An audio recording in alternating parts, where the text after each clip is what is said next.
Assalamualaikum warahmatullahi wabarakatuh. Perkenalkan kami dari kelompok 2 dari kelas A. Di sini kami akan mempresentasikan hasil kerja kelompok kami yaitu AI dengan Python.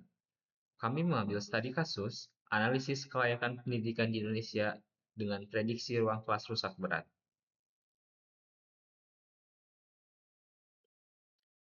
Untuk kelompok kami terdiri dari 5 orang.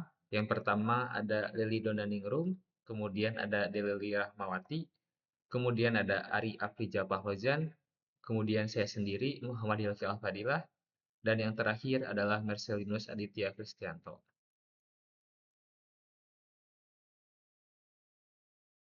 Untuk selanjutnya akan disampaikan oleh Saudara Ari. Kepadanya dipersilahkan. Baik, terima kasih atas kesempatannya. Pertama-tama saya akan menjelaskan mengenai latar belakang dari analisis yang kami lakukan, yaitu di mana masih banyak sekolah yang memiliki ruang kelas tidak layak dan pemerataan sumber daya pendidikan juga yang belum optimal. Karena itu, analisis data dan machine learning diperlukan untuk memprediksi kondisi ruang kelas dan menentukan faktor-faktor yang memengaruhi kelayakan pendidikan. Kemudian untuk tujuan dari analisis ini ada 4 hal. Yang pertama untuk mengembangkan model machine learning dalam memprediksi kondisi ruang kelas, terutama yang mengalami kerusakan berat. Yang kedua menemukan faktor-faktor utama yang paling memengaruhi tingkat kelayakan pendidikan. Yang ketiga memberikan rekomendasi prioritas perbaikan serta alokasi sumber daya berdasarkan hasil analisis. Dan yang terakhir melihat pola kelayakan pendidikan antar provinsi sebagai dasar evaluasi pemerataan pendidikan.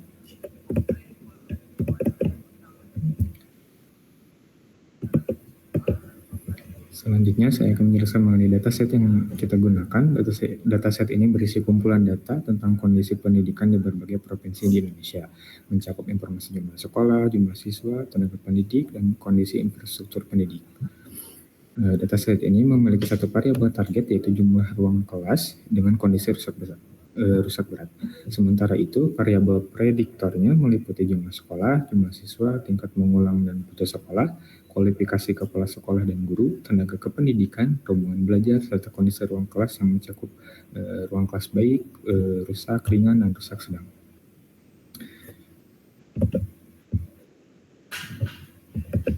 Nah, secara lebih rincinya dataset ini terdiri dari beberapa kolom, di antaranya ada nama provinsi, jumlah sekolah, jumlah total siswa, jumlah siswa yang mengulang, dan jumlah siswa yang putus sekolah. Selain itu, terdapat data jumlah kepala sekolah dan guru dengan kualifikasi di bawah S1, serta yang berkualifikasi S1 atau lebih. Dataset ini juga mencatat jumlah tenaga kependidikan dengan kualifikasi SMA dan yang berada di atas SMA. Kemudian terdapat jumlah rombongan belajar, kemudian juga ruang kelas dan dengan kondisi baik, rusak ringan, rusak sedang, dan rusak berat yang menjadi variabel target dari analisis ini. Dataset yang kami gunakan yaitu bisa terlihat di ini terdapat 40 dataset yang masing-masing kolomnya yang sudah dijelaskan barusan, dimulai dari provinsi sampai ruang kelas yang kategorinya rusak berat.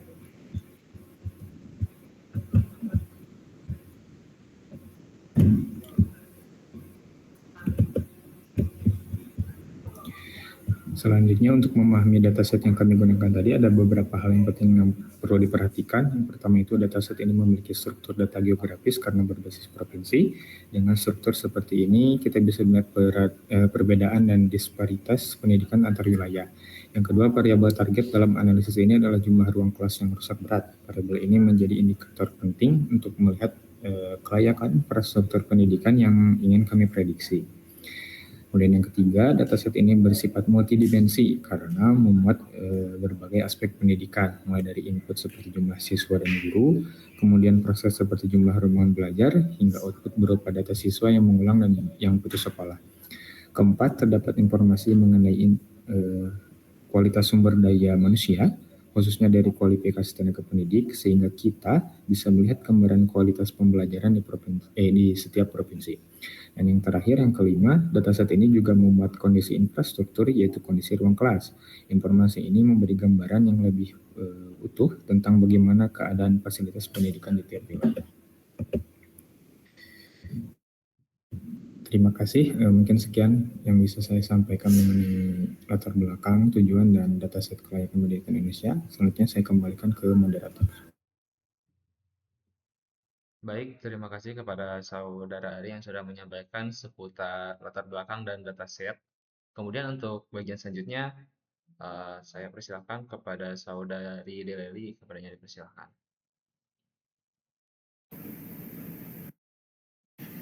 Baik, terima kasih kepada moderator atas kesempatannya. Pada kesempatan kali ini, saya akan menjelaskan mengenai library apa saja yang digunakan pada proyek kali ini.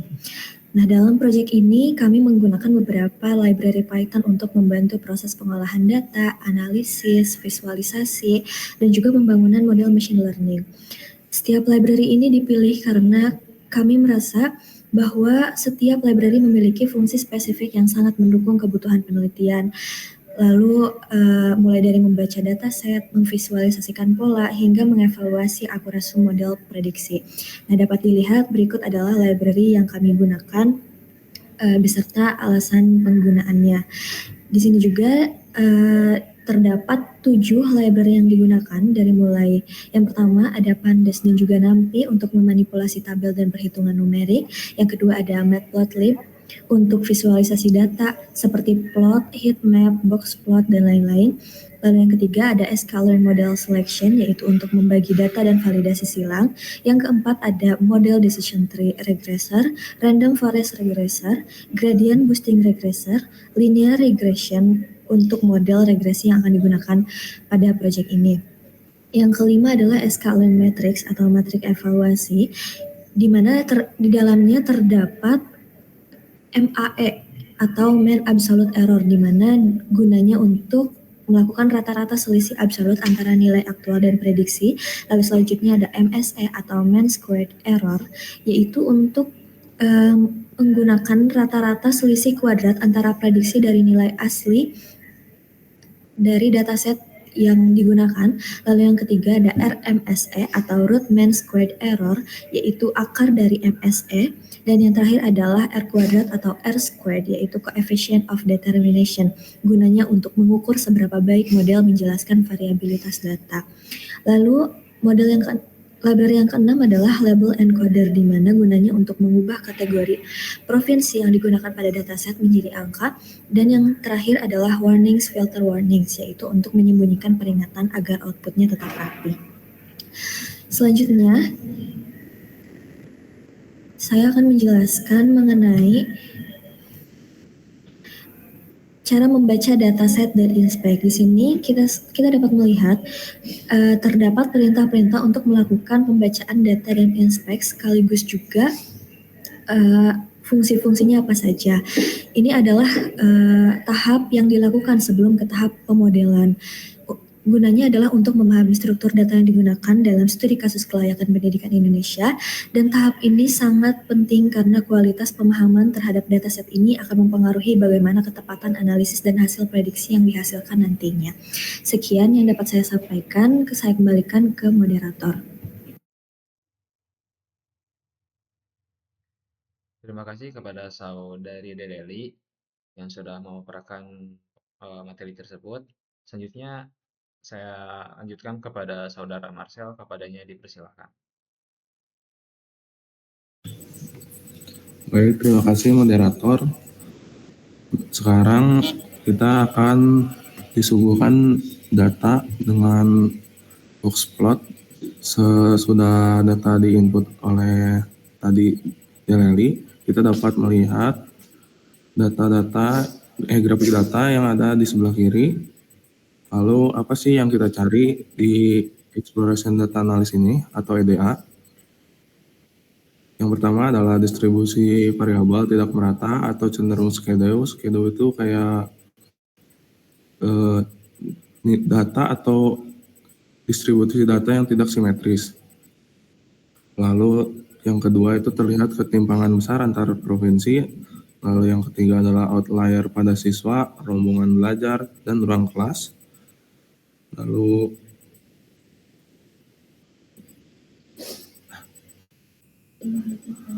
Lalu yang 4 adalah infrastruktur ruangan kelas sangat bervariasi. Lalu selanjutnya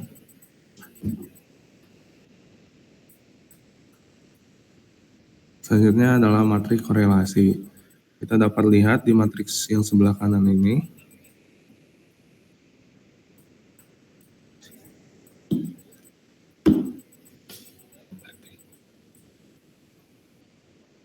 pada matriks korelasi, kita disuguhkan dengan matriks yang sebelah kanan, lalu dengan kode sebagai berikut. Pada matriks ini dapat dilihat bahwa jumlah sekolah memiliki korelasi yang kuat dengan berbagai variabel lain dalam sistem pendidikan, menunjukkan bahwa provinsi dengan jumlah sekolah lebih besar cenderung memiliki kondisi dan kebutuhan pendidikan yang lebih kompleks. Selain itu, kondisi ruang kelas, baik rusak berat, sedang maupun ringan, juga saling berkorelasi, yang menandakan bahwa kerusakan pada kelas umumnya terjadi secara beriringan pada tingkat keparahan yang berbeda. Di sisi lain, kualifikasi tenaga pendidikan turut memprihatinkan terkait dengan ukuran sistem pendidikan di mana wilayah pada jumlah sekolah lebih banyak biasanya memiliki distribusi kualitas guru yang juga bervariasi. Temuan-temuan ini perlu diperhatikan karena berhubungan antara variabel yang terlalu kuat dapat memunculkan potensi multikolinearitas dalam proses pemodelan data. Selanjutnya adalah encoding, kategorial, dan persiapan data. Pada tahapan pertama ini merupakan encoding fitur kategorial, yaitu provinsi. Pada kode berikut adalah kita menselect provinsi, lalu kita mencari nilai numerik melalui metode fit transform. Hasil encode ini disimpan di provinsi encode. Setelah itu kita cari provinsi sehingga kita dapat menjaga konsistensi encoding ketika data baru ditambahkan. Selanjutnya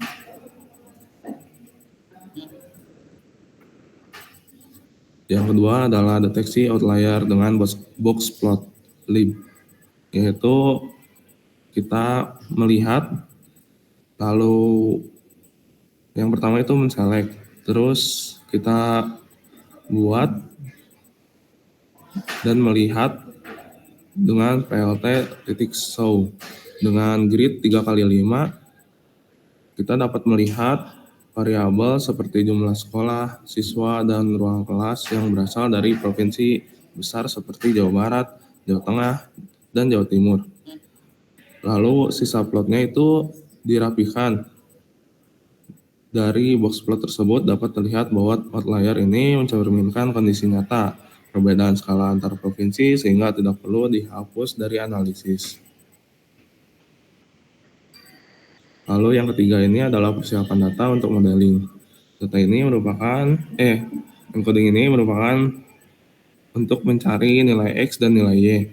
Nilai X-nya adalah target kolom, yaitu ruang kelas, atau kita pilih rusak berat. Lalu sisanya itu pada fitur columns itu seperti yang mempengaruhinya. Lalu pada model ini akan mempelajari hubungan antara berbagai indikasi pendidikan dan jumlah ruang kelas rusak berat tanpa memasukkan variabel target ke dalam fitur sehingga proses pendidikan menjadi valid dan tidak terjadi data leakage. Lalu selanjutnya ini merupakan modeling yang kita pakai, yaitu linear regression dengan MAE, MSE, dan RMSE, dan R kuadrat atau R square. Pada linear regression ini, jika semakin kecil nilainya, maka semakin bagus. Begitu pula yang lain. Mari kita bandingkan dengan decision tree. Pada MAE, MSE, dan RMSE lebih kecil decision tree, namun R square atau R kuadrat lebih besar. Mari kita coba lihat modeling yang lain. Pada modeling yang berikutnya adalah random forest regression. Sama seperti yang tadi, dengan MAE, MSE, dan RMSE lebih tinggi daripada decision tree. Dengan gradient boosting regression juga sama. Dengan kesimpulan itu modeling itu decision tree paling besar. Selanjutnya saya serahkan kepada moderator. Baik, terima kasih untuk Saudara Marcel yang sudah menyampaikan seputar modeling. Selanjutnya akan disampaikan oleh Saudari Leli, kepadanya dipersilakan. Baik, terima kasih kepada moderator. Untuk selanjutnya di sini saya akan bahas terkait perbandingan performa model. Nah, di sini sudah terlampir kode yang di sini tuh dibuat untuk membandingkan performa 4 model machine learning dengan menyusun metrik evaluasi ke dalam satu tabel, lalu menentukan model terbaik berdasarkan nilai R kuadrat tertinggi dan menampilkan nilai R kuadrat serta RMSE-nya. Nah, terlampir juga ini di bawahnya adalah tabel perbandingan performa model. Nah, tabel ini tuh membandingkan empat model, di antaranya yaitu linear regression, decision tree, random forest, gradient boosting yang berdasarkan MAE, MSE, RMSE, dan R kuadrat. Nah, di sini decision tree punya nilai R kuadrat paling tinggi dan RMSE paling rendah. Nah, artinya decision tree paling akurat dalam prediksi dibanding model lainnya. Jadi dapat disimpulkan bahwa model terbaik berdasarkan performa keseluruhan adalah decision tree. Next. Nah, selanjutnya di sini terlampir grafik perbandingan performa model. Nah, grafik-grafik ini diantaranya ada R kuadrat, RMSE, MAE, normalized matrix memvisualkan performa model. Nah, pada semua grafik ini decision tree terlihat unggul karena kesalahannya paling kecil dan R kuadrat ini tentunya menjadi yang tertinggi. Nah, grafik ini tentunya hanya memperjelas apa yang terlihat di tabel sebelumnya. Next. Nah, selanjutnya di sini terlampir hasil cross validation. Nah, di sini tuh cross validation digunakan untuk melihat apakah model stabil ketika diuji pada data yang berbeda. Nah, jadi hasil cross validation di sini menunjukkan perbandingan RMSE dari 4 model. Nah, setiap model diuji 5 kali menggunakan data yang berbeda untuk memastikan hasil yang stabil dan tidak overfitting. Dari hasil tersebut, model dengan nilai RMSE paling rendah dianggap sebagai model yang paling akurat dan paling konsisten. Jadi, model inilah yang dipilih sebagai model terbaik berdasarkan evaluasi cross validation. Next. Nah, selanjutnya di sini ada tabel top 10 fitur terpenting. Nah, pada tabel ini menunjukkan fitur apa saja yang paling mempengaruhi prediksi ruang kelas rusak berat. Jadi output ini tuh menampilkan hal yang paling berpengaruh dalam menentukan hasil prediksi model random forest. Nah, di sini fitur paling penting adalah sekolah, diikuti ruang kelas rusak sedang dan ruang kelas rusak ringan. Semakin tinggi skor, semakin besar pengaruh fitur tersebut terhadap prediksi. Next. Nah, selanjutnya di sini ada grafik fitur importance. Nah, jadi dapat disimpulkan ya bahwasannya ini intinya grafik ini misalkan 10 fitur terpenting dari tabel sebelumnya. Nah, di sini ada bar yang paling panjang adalah fitur yang paling berpengaruh. Lalu grafik juga di sini menunjukkan dengan jelas bahwa fitur sekolah adalah kontributor terbesar. Nah, jadi dapat disimpulkan visualisasi memastikan bahwa faktor fisik sekolah adalah penentu utama dalam prediksi kerusakan berat. Mungkin sekian dari saya, selanjutnya saya serahkan kepada moderator. Terima kasih pada Saudari Leli yang sudah menyampaikan pemaparan mengenai perbandingan model tadi. Lalu selanjutnya akan disampaikan oleh saya sendiri yaitu analisis prediksi. Nah, untuk yang pertama itu ada scatter plot atau actual versus predicted, di mana menunjukkan seberapa dekat nilai prediksi decision tree dibandingkan nilai sebenarnya. Semakin banyak titik yang berada pada sekitar garis merah, semakin akurat modelnya. Lalu selanjutnya ada residual plot, yaitu menampilkan selisih antara nilai aktual dan prediksi. Pola residual yang menyebar acak di sekitar model cukup baik tanpa pola error tertentu. Selanjutnya yang terakhir ada distribusi residual, yaitu menggambarkan penyebaran error model. Distribusi yang berkonsentrasi di sekitar 0 menandakan prediksi, yaitu model cenderung stabil dan tidak terlalu menyimpang. Lalu selanjutnya ada prediksi untuk data baru. Untuk model kemudian digunakan untuk memprediksi jumlah ruang kelas yang rusak berat di seluruh provinsi. Hasil prediksi tersebut dibandingkan dengan nilai aktual dalam sebuah tabel yang menampilkan provinsi aktual, prediksi, selisih, dan error. Nah, untuk tabel ini diurutkan dari provinsi dengan kerusakan terbesar, yaitu Provinsi Jawa Barat, Jawa Timur, Jawa Tengah, Sumatera, dan lain-lainnya. Sehingga terlihat provinsi mana yang memiliki kerusakan ruang kelas paling tinggi dan seberapa akurat prediksi model. Lalu sebelum kesimpulan dan rekomendasi, kami akan menampilkan proyek kami melalui Google Colab yang akan disampaikan oleh Deli Rahmawati. Kepadanya dipersilahkan. Nah, baik ya, di sini kita semua dapat melihat bahwa di sini adalah proyek yang kami kerjakan yang berjudul Analisis Kelayakan Pendidikan Indonesia, di mana proyek ini memanfaatkan data pendidikan dari berbagai provinsi untuk memprediksi jumlah ruang kelas rusak berat sebagai indikator kelayakan infrastruktur pendidikan, di mana kami setelah melakukan pemeriksaan data, eksplorasi variabel, dan pemilihan fitur menggunakan 4 model regresi,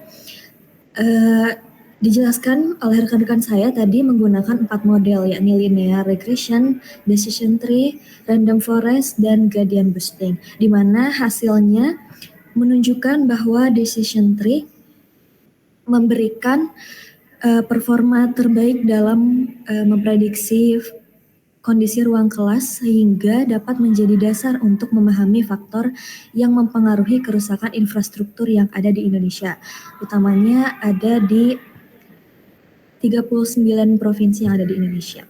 Terima kasih, saya kembalikan kepada moderator.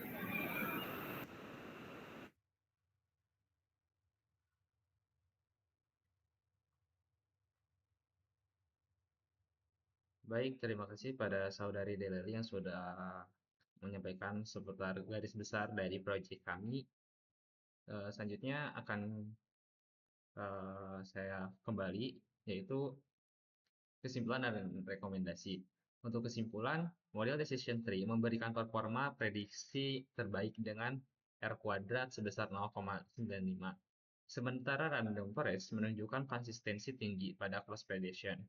Faktor yang paling mempengaruhi jumlah ruang kelas rusak berat adalah jumlah sekolah, kondisi ruang kelas rusak sedang dan ringan, kualifikasi guru, serta jumlah siswa dan rombongan belajar. Provinsi untuk populasi terbesar seperti Jawa Barat, Jawa Timur, dan Jawa Tengah memiliki kerusakan ruang kelas yang tinggi. Dengan menunjukkan pola deteriorasi yang progresif, secara keseluruhan model mampu memprediksi dengan akurat tinggi dan menangkap pola kerusakan infrastruktur pendidikan secara efektif. Dan untuk rekomendasi sendiri, yaitu perbaikan infrastruktur harus diprioritaskan untuk provinsi dengan kerusakan tertinggi, terutama pada Jawa Barat, Jawa Timur, dan Jawa Tengah. Pemeliharaan preventif perlu diperkuat dengan inspeksi rutin dan alokasi dana yang memadai, agar kerusakan tidak semakin parah. Model prediktif sebaiknya digunakan untuk perencanaan anggaran jangka panjang dan sistem peringatan dini. Kualitas data perlu ditingkatkan dengan menampilkan variabel terkait bangunan dan lingkungan.